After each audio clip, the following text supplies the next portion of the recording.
On June 18, 2023, 5 people stepped into the Atlantic's cold depths, chasing adventure at the wreck of the Titanic.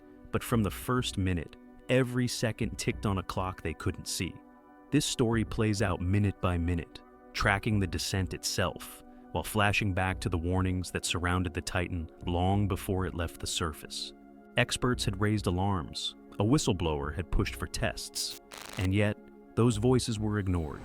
If you want this kind of deep dive, hit subscribe. So, what happened in those final hours? The countdown began the moment Titan slipped beneath the Atlantic surface. 5 passengers had booked seats on what was marketed as an adventure to the wreck of the Titanic. In truth, they had entered a 5-person experimental submersible operated by OceanGate, built around choices that experts had doubted for years. The target was clear, 3,800 meters down to the wreck site.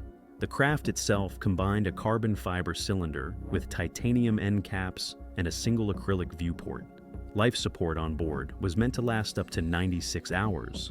But these technical facts carried heavy implications, especially when you realize Titan was not certified by any independent safety agency and operated in international waters beyond the reach of standard rules for carrying passengers. From the surface deck that morning, it looked routine.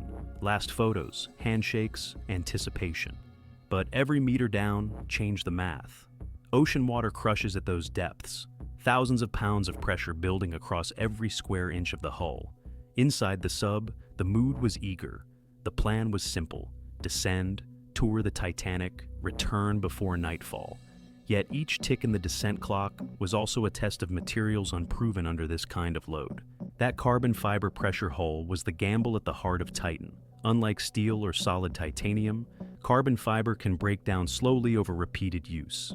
Engineers call this delamination. In plain terms, it means the fiber layers can start peeling apart under stress, the way layers of plywood begin to separate if bent too far. Once that happens, strength drains away in ways invisible to the eye, and recovery is impossible under pressure.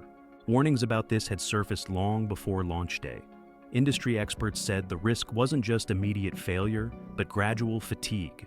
Pressure cycle after pressure cycle, eating into the fiber bonds. Some likened it to bending a paper clip over and over until suddenly, with no warning, it snaps. Inside Titan, surface repairs and patches might have masked these growing weaknesses, but no one really knew how close the limit was. Beyond materials, the oversight, or lack of it, was just as striking. Most deep-diving passenger craft undergo independent certification, with engineers outside the project confirming safety standards. Titan was never formally certified. Its builder chose to bypass that process altogether, pointing to innovation and freedom as reasons. International waters made such choices possible since oversight stopped at the shoreline. That decision carried consequences measured in human lives, not paperwork. On the morning of the dive, small repairs had been noticed on deck in the days before. To outside eyes, this looked like routine prep, tightening, checking, adjusting. But those minor fixes rested atop years of unresolved warnings. The optimism of the operators never matched the repeated cautions of experts. For the first 90 minutes of descent, Titan checked in right on schedule. Every 15 minutes brought a short signal back to its support ship, the Polar Prince, a simple confirmation that all was good. Then, at 11:15 a.m., silence. No ping, no message. At first, there was no panic. The next signal might come through. But as minutes drifted on, the gap widened. To the crew above, worry spread in small waves. On the surface, uncertainty ruled. Deep below, the reality had already unfolded. The U.S. Navy, monitoring with underwater acoustic systems for entirely different purposes, had already detected something unusual, a sound pattern consistent with a sudden implosion. For those who saw that raw data, the story looked grim within hours. But publicly, hope continued. Families and networks clung to the idea of trapped survivors with air still ticking down toward the 96-hour mark. News reports filled with countdown clocks, each hour shaving away the margin. Behind the scenes, officials weighed 2 versions of events. One dictated by classified acoustic evidence, the other by the rescue narrative played out for the public.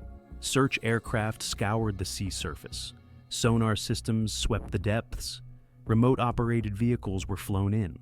While assets swarmed the Atlantic, the brutal truth was likely sealed within milliseconds, in a space smaller than a blink. The implosion left no chance to act.